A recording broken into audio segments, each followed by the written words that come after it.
Do I have to speak here? Yes. Okay, all right.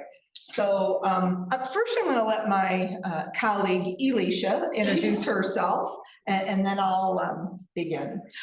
Hi, my name is Alicia Beard, and I am a licensed, dedicated, yet energetic case manager with a master's degree in social work administration. And I've been working at Cleveland Site Center for 2.5 years.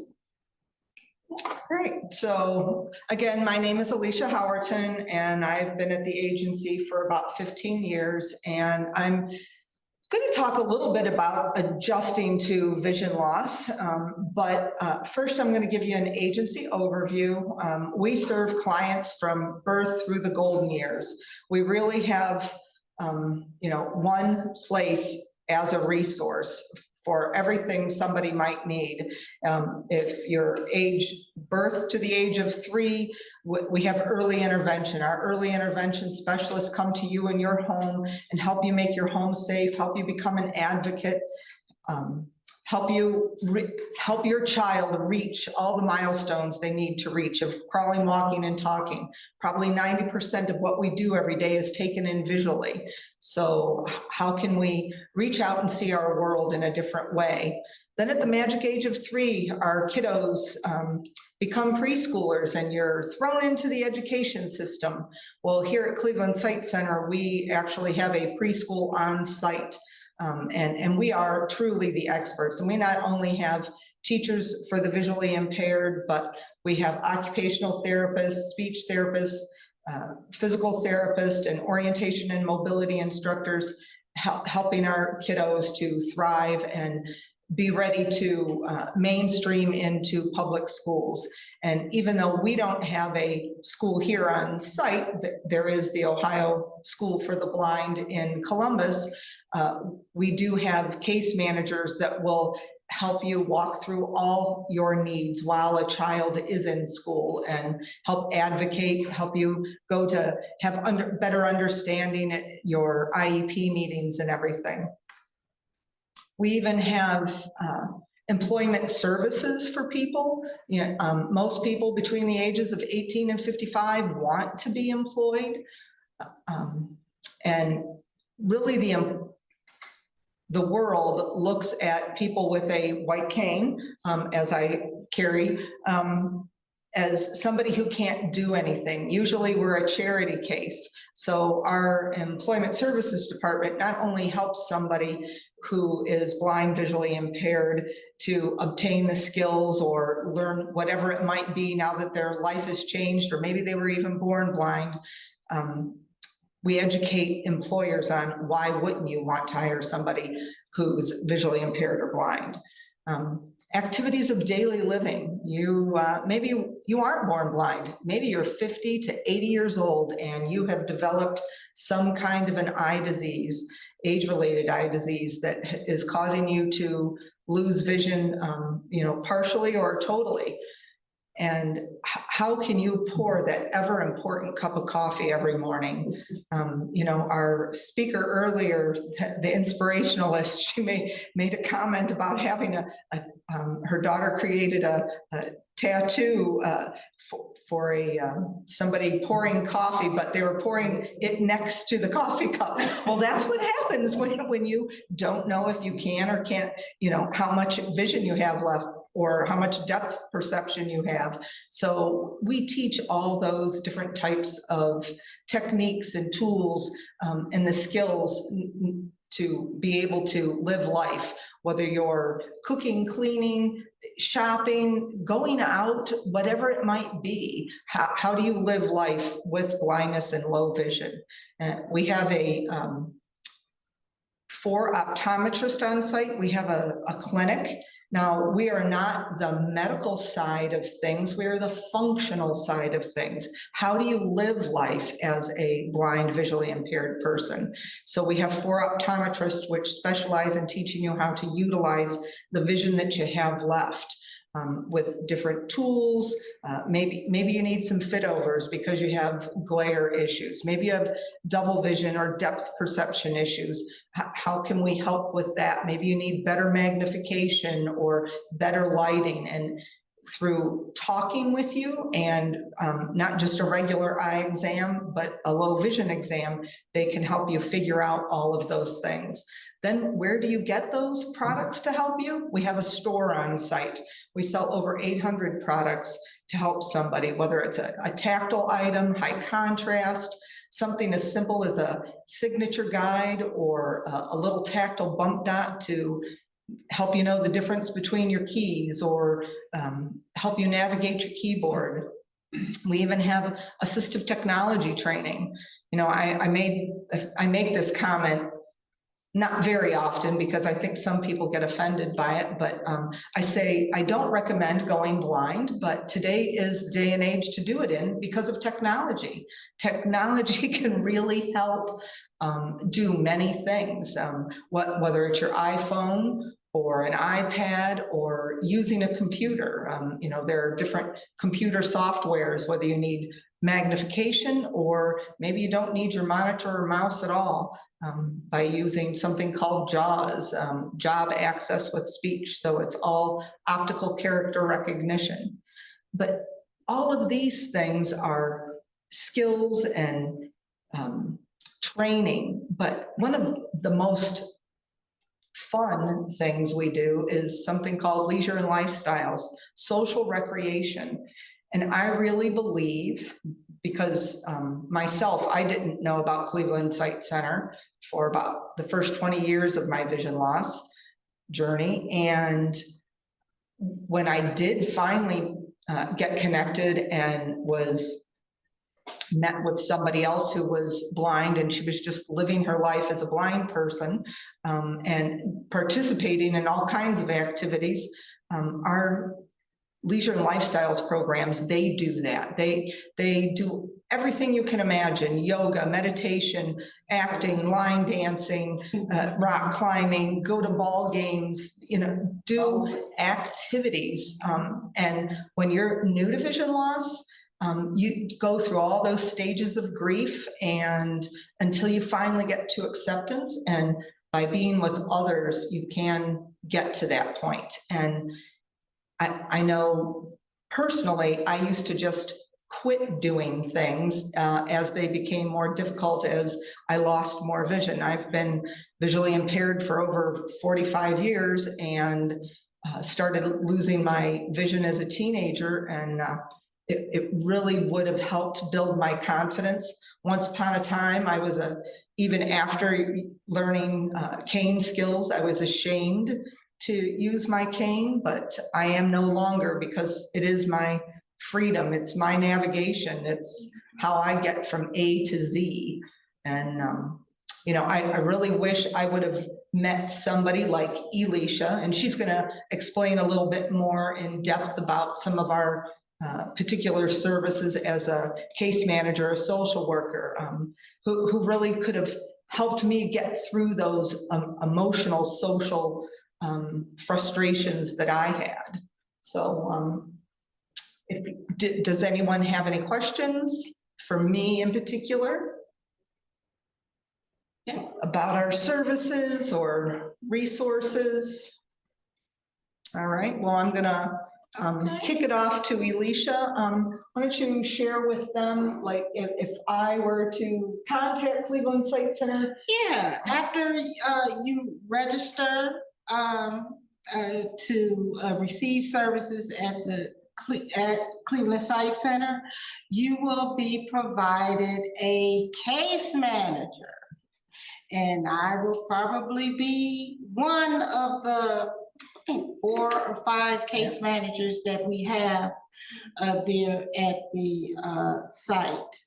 And my primary role is to make sure that you receive services, support, and information needed in order for you to accomplish your goals. And I think our case managers, if I might Go ahead. cut in, no, don't go anywhere.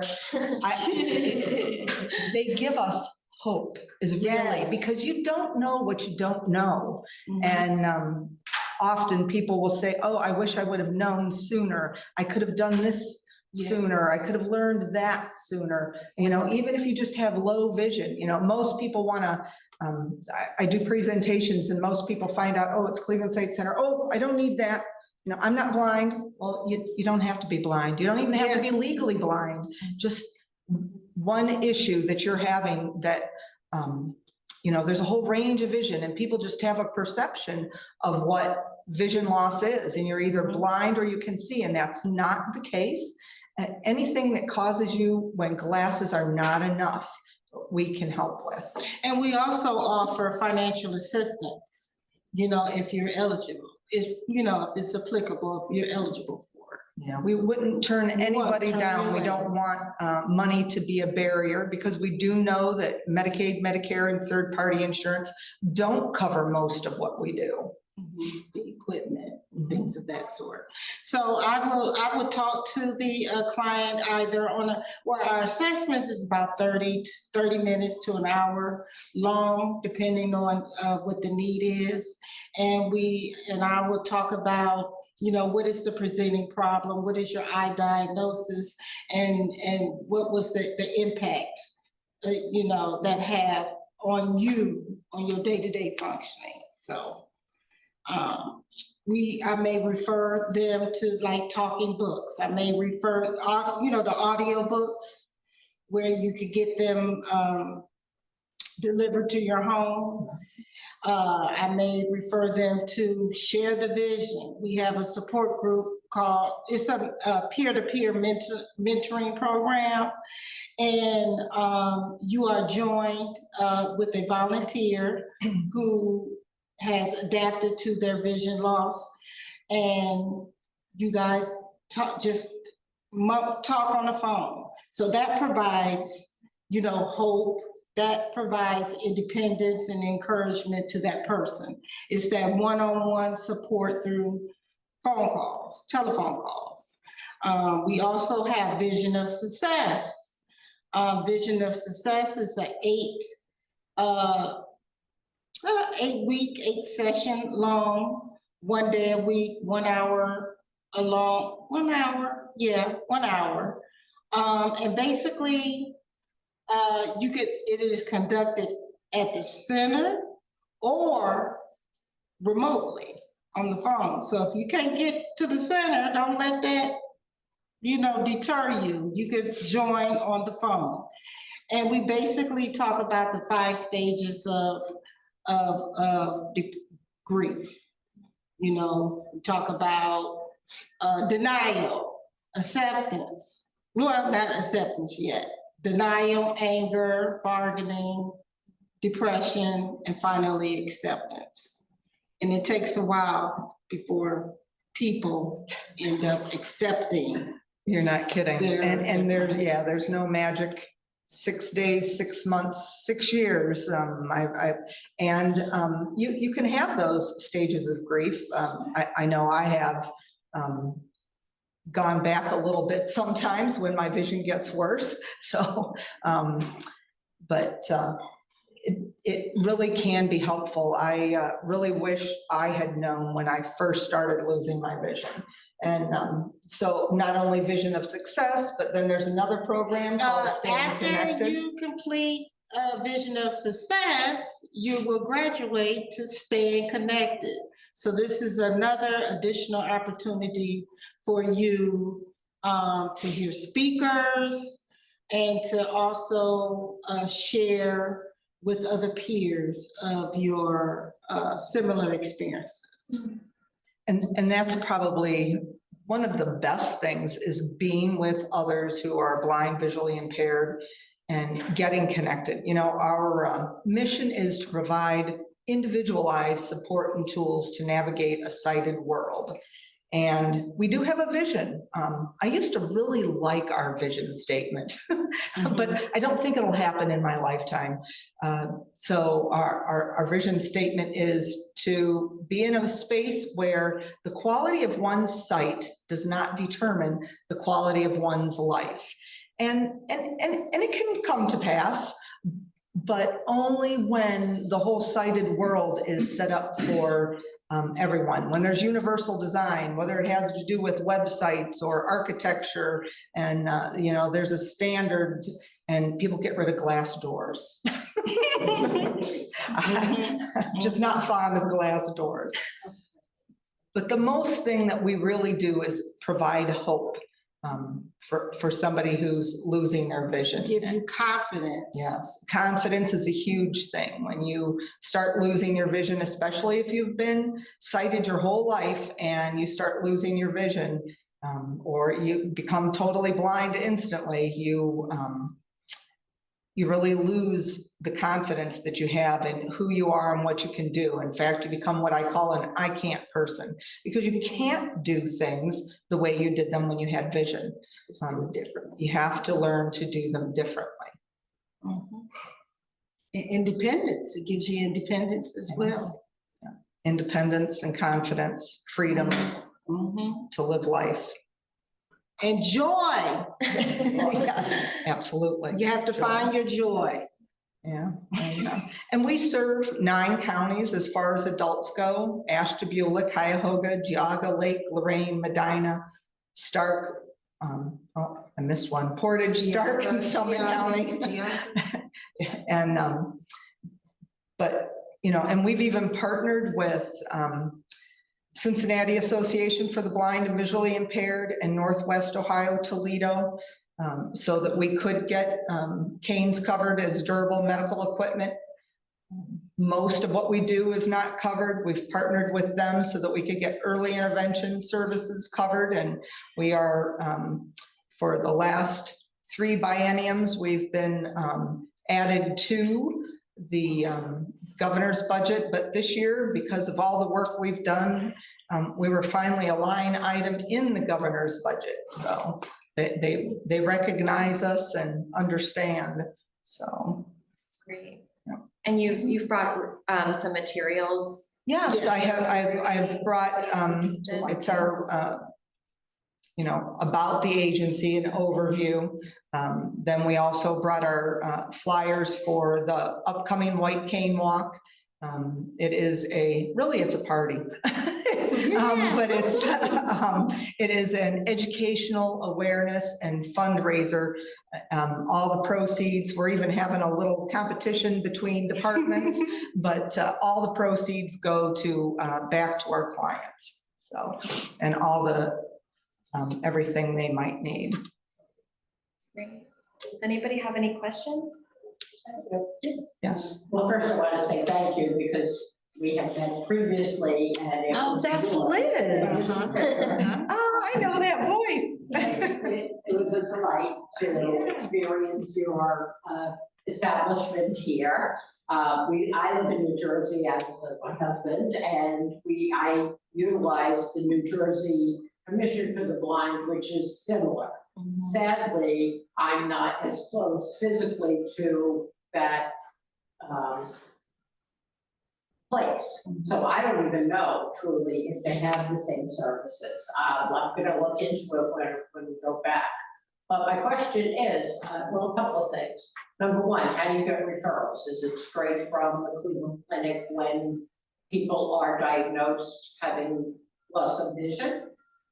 And do you do any outreach to perhaps glaucoma groups or ophthalmology groups, or somebody who would see a need and determine that this person may need that help? In addition to the ocular melanoma, I lost so much of my vision because of underlying factors such as glaucoma, cataracts, and thyroid eye disease. So I already had those 3 things, was diagnosed with ocular melanoma, and that was the magic pill that made me go very dark.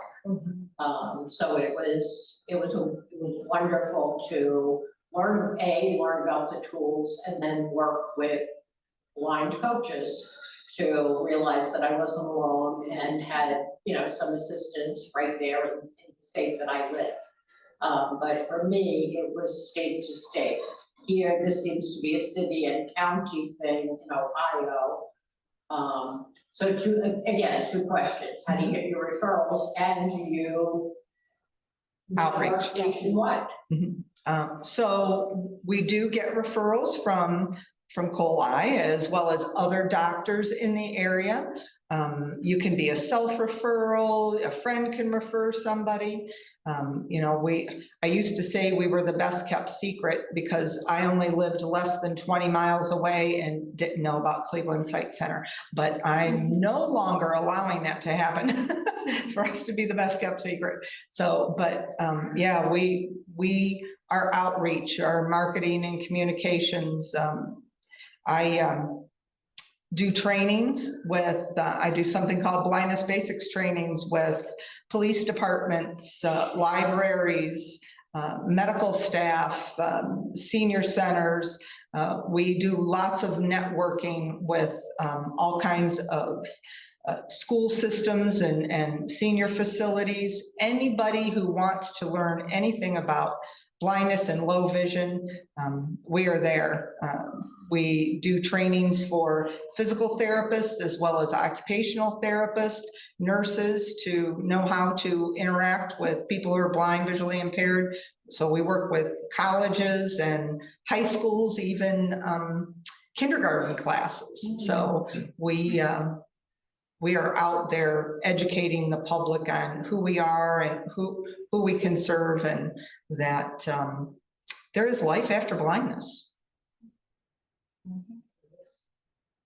And we have lots of volunteers. We have a radio reading program. We have, you had the benefit of having our lovely, one of our lovely OTs who is also an awesome audio describer at the Rock and Roll Hall of Fame. We have a partnership with them. And so we provide services as a human guide and audio describer to the Rock Hall, to playhouses and all kinds of activities everywhere. Did that answer your question? That absolutely did. Good. You're spreading the word, so it's a good thing. Thank you. All right. Do you have any other questions? Yeah, I think I have sort of follow-up questions that occurred to me.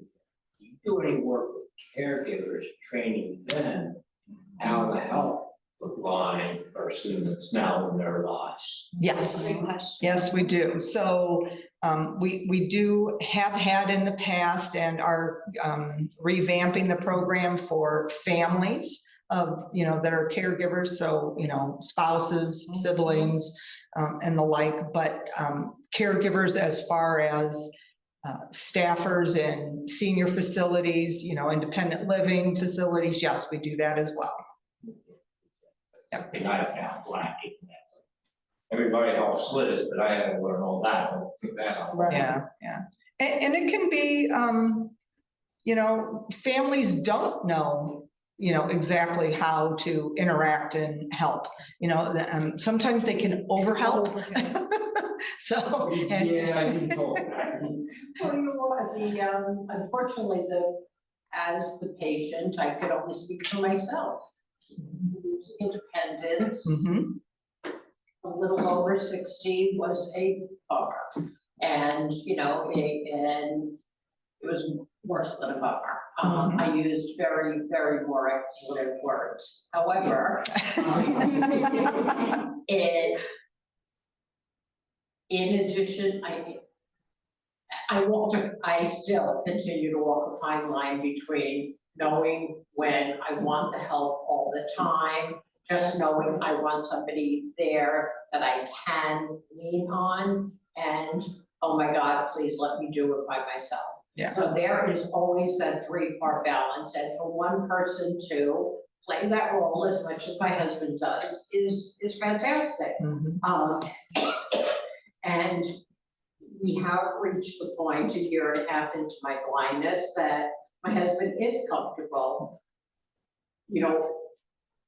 with me going out with my girlfriends. I feel like he feels like he needs to talk to them ahead of time. Maybe, you know, clear them for the date or whatever, like, oh my God, just. Don't want you to drive. Can't drive, but, He was joking. Been there when you have. Yeah, that's true. I have two girlfriends that keep telling me they're gonna teach me to drive because they're much older than I am. So I need to take care of them, they said. So, Well, no. my girlfriend said I'm gonna get behind the wheel of a self-driving car at some point before I die. But it is, as the patient who's losing vision, and it's incredibly, it's an incredibly humbling experience. And you want to maintain your independence and your dignity. Yeah. And at the same time, know that, holy hell, I'm falling down the steps. Please, please, please make sure somebody's there to catch me. And it's a tricky road. It's very tricky. And some days I just want to lose it. I'm sure I do lose it. Yeah. We all do, behind closed doors, and that's okay. Well, I think we're at our time here, but thank you so much, Alicia and Elisha, for all of the amazing work that you do at the Cleveland Site Center and for, you know, the UVO melanoma community. It's such important work. So we're very, very grateful. And thank you, of course, for your